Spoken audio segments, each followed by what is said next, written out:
Oki and welcome back to my channel. Annyeonghaseyo, Oki Mita. Kali ini aku bakalan ngasih tahu recommendation letter yang aku pakai untuk daftar GKSG tahun 2022.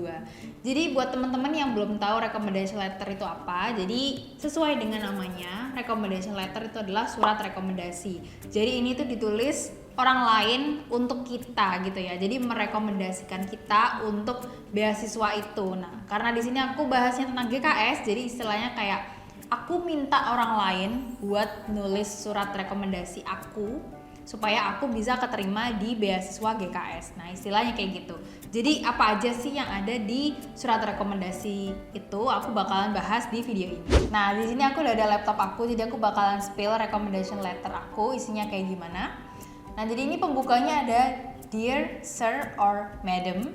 Jadi kan kita nggak tahu nih yang menyeleksi itu, yang baca ini tuh perempuan atau laki-laki. Jadi kita tulisnya Sir or Madam gitu ya. My name is, dan di sini my name is itu tuh bukan nama kalian ya, tapi itu nama yang ngasih rekomendasi. Nah, karena di sini itu adalah dekan fakultas aku, jadi ini adalah nama dekan aku. My name is bla bla bla and I'm the Dean of the School of Business at IPB University. Nah, untuk surat rekomendasi itu siapa aja sih yang bisa nulis buat kalian? Nah, ini tuh bisa dekan kalian, bisa dosen pembimbing kalian, dosen PA atau dosen biasa, atau kalau misal kalian udah kerja itu juga bisa atasan kalian, bos kalian gitu ya. Jadi sebenarnya nggak ada batasan siapa yang harus nulis surat rekomendasi, tapi banyak banget orang yang bilang kalau bisa itu adalah orang yang sangat berpengaruh gitu ya. Misal di antara misal atasan kalian, misal kalian udah kerja, terus juga dosen kalian atau dekan kalian, mana nih yang kira-kira mereka itu kenal banget sama kalian dan juga punya jabatan yang tinggi kayak gitu. Nah, aku di sini karena cuma satu dimintanya surat rekomendasinya, aku milih dekan aku. Kalau misal ada dua, jadi kemarin tuh aku udah nyiapin dua macem. Satunya itu yang ditulis oleh dekan, satunya itu yang dosbing aku, jadi dosen pembimbing aku. Nah, aku lanjut ya. Jadi di sini I strongly recommended Miss Oki's decision. Nah, jadi ini karena yang nulis dekan aku, jadinya dekan aku tuh merekomendasikan aku untuk pursue a master degree in global MBA at Cheonnam National University, South Korea. Jadi merekomendasikan aku untuk sekolah di sana gitu ya. Nah, ini sebenarnya surat rekomendasi itu kan harusnya ditulis oleh orang lain ya, pihak ketiga. Tapi untuk yang ini itu aku sendiri yang nulis. Jadi ada banyak banget yang nulis sendiri surat rekomendasinya, tapi POV-nya itu adalah orang lain yang ngasih surat rekomendasi. Kenapa? Karena bisa jadi orang yang ngasih rekomendasi itu nggak paham apa yang diminta GKS. Jadi GKS itu di tulisan recommendation letternya, di template-nya itu ada tulisannya, oh ini tuh harus mencantumkan ini gitu. Banyak banget yang harus dicantumin.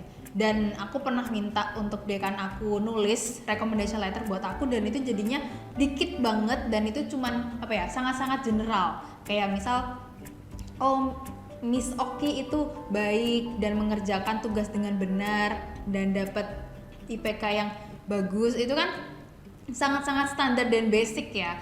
Nah, sedangkan GKS tuh maunya yang lebih detail. Akhirnya aku menawarkan diri untuk menuliskan surat rekomendasinya itu aku sendiri yang nulis.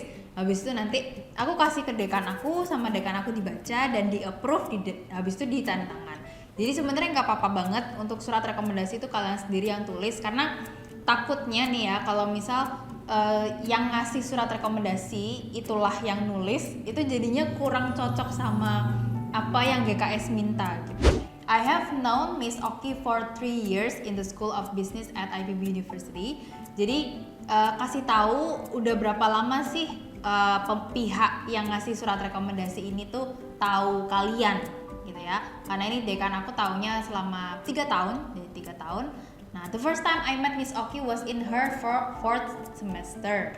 Nah, I was her lecturer in the Global Business course. Jadi dekan aku itu pernah ngajar di Global Business ya. Terus habis itu and during the class she always show eagerness to study. One of her traits that I see during the class is that she has a good work ethic, She always prepare for the class and pay attention during the class. Nah ini sebenarnya juga klasik ya, maksudnya murid yang baik kan pasti memperhatikan dan menyiapkan gitu ya. Tapi kalau misal nggak kita jabarin gitu ya secara detail, mungkin si yang dari pihak GKS-nya itu merasa kayak mah ini semua mahasiswa pun juga kayak gini gitu. Nah makanya lebih didetailin gitu ya. Then she completed the course and got bla bla bla. Jadi ini tuh ada suara guys. Nggak tahu ini kayak suara cicak. Jadi aku lanjutin ya. Then she completed the course and got. Jadi ini tuh dapat berapa IPK-nya di pelajaran itu, pelajaran yang dekan aku ajarin.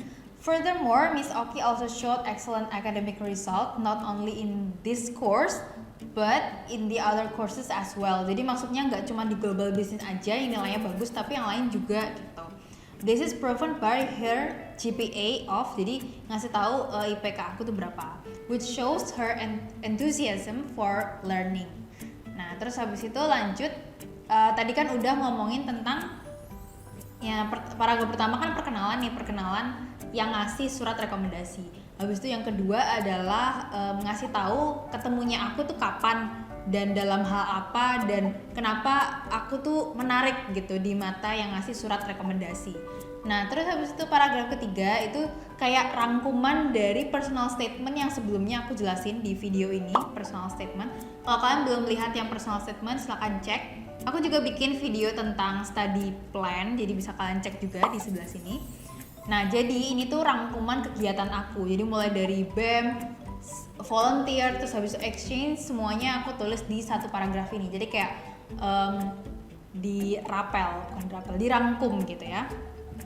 Not only was she active in the academic field, but she was also active in joining many activities such as volunteer and exchange program.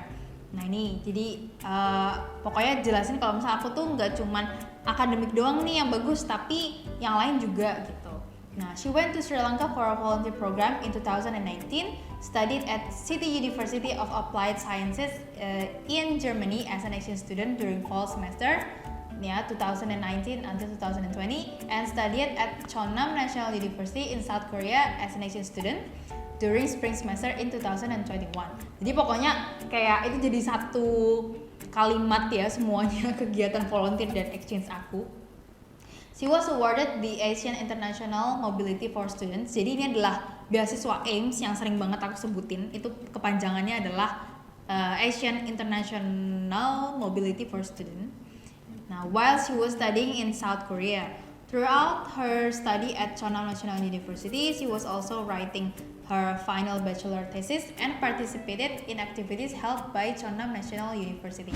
Nah di sini jadi aku jelasin kalau aku tuh selama di Chonnam kemarin pas exchange itu aku gak cuman ngerjain skripsi juga, tapi aku juga ikut kegiatan yang lain. Jadi pokoknya paragraf ini tuh jelasin tentang sisi yang non akademik. Jadi paragraf 2 yang akademik, paragraf 3 yang non akademik kayak gitu. Nah terus habis itu yang keempat ini adalah, in addition, she also participated in the Student Executive Council and was the head of Academics and Achievement Department in 2018 until 2019. Jadi di paragraf selanjutnya ini tuh jelasin lebih ke aku yang di BEM. Karena sebenarnya bisa aja sih aku ceritain tentang exchange aku lagi lebih detail, tapi di sini kan ceritanya yang ngasih surat rekomendasi kan dekan. Nah dekan pasti taunya kegiatan-kegiatan yang ada di fakultas dong, makanya lebih emphasize di sisi yang BEM-nya gitu. Meskipun aku sebenarnya nggak terlalu banyak melakukan banyak hal ketika aku di BEM gitu ya. Tapi karena di sini dari POV-nya adalah dekan aku, jadi baiknya seperti itu. Nah lanjut di sini, it was her first time leading a team in an organization, so she had struggle to manage her team. Jadi ini baik juga kalau misal kalian jelasin struggle-nya apa dan habis itu kalian tuh bisa nge-solve problem itu. Nah, di sini although she might find some difficulties while handling her team, she was able to assign work to her team and develop communication skills. Nah, akhirnya di sini aku kan ada problem, aku bisa solve dan akhirnya aku punya skill baru. not only that she can handle her weakness, but she also made a breakthrough during her period. Jadi ini aku yang breakthrough yang aku jelasin di personal statement juga, kalau misal aku bikin suatu inovasi gitulah pokoknya. Inovasi kecil-kecilan. Nah lanjut, habis itu di paragraf yang terakhir ini adalah bukan rangkuman ya, kalau di sini tuh lebih ke kayak dengan skill yang aku punya dan segala macem pengalamannya aku itu bakalan membantu aku untuk bisa menjalankan studi dengan beasiswa GKS ini gitu. Nah jadi Miss Oki is an intelligent and well-planned person. Her experience studying abroad in Germany and South Korea will help her adapt better to her master degree in South Korea. Jadi jelasin juga kayak karena di sini aku udah pernah exchange gitu ya. Jadi kayak pergi abroad lagi itu bukan suatu hal yang baru gitu. Jadi kayak itu nggak bakalan menjadi masalah. Nah terus also her ability to work with teams and her communication skills will be helpful for her master degree journey. Jadi kayak karena aku udah pernah kerja dengan tim, terus habis itu juga communication skills aku udah lebih baik gitu ya. Nanti bakalan membantu di S2 aku gitu, karena S2 aku nanti kan juga bisnis dan nanti bakalan banyak kayak kerja kelompok kayak gitu ya. I believe her master study in South Korea will be very beneficial for her future career and play a significant role in, jadi ini sebenarnya personal, dekan aku udah pernah bikin recommendation letter ke aku dan ada beberapa yang aku comot-comot untuk aku masukin di sini, jadi ya, itu aku masukin. Nah, jadi untuk recommendation letter itu sebenarnya nggak usah panjang-panjang sih, apalagi ini juga dalam yang dikasih formatnya yang GKS itu emang kecil banget fontnya. Jadi meskipun tulisnya itu banyak banget, kelihatannya tuh kayak dikit gitu ya, tapi ini tuh udah banyak. Jadi ada 1, 2, 3, 4, 5 paragraf ya. 5 paragraf, dan juga sebelumnya kan udah kita jelasin lebih dalam lagi di personal statement sama study plan. Jadi karena ini POV-nya dari orang lain gak perlu panjang-panjang, karena agak aneh gak sih kalau misal orang lain tuh bener-bener tahu banget kita gitu ya. Jadi kan agak kayak fishy gitu. Oke, karena recommendation letternya cuma 1, jadi videonya cuma sampai sini aja. Semoga ini bisa membantu kalian untuk menulis recommendation letter. Kalau misal kalian masih ragu-ragu gitu ya dengan tulisan orang yang ngasih recommendation letter ke kalian bisa nulis sendiri dan minta tolong untuk beliau baca, dan kalau disetujui kan tinggal tanda tangan doang ya kan. Nah kayak gitu tipsnya. Oke, kalau gitu aku tutup videonya. Alright guys, hope you have a great day and a great week, and don't forget to fight for your dreams. Annyeong!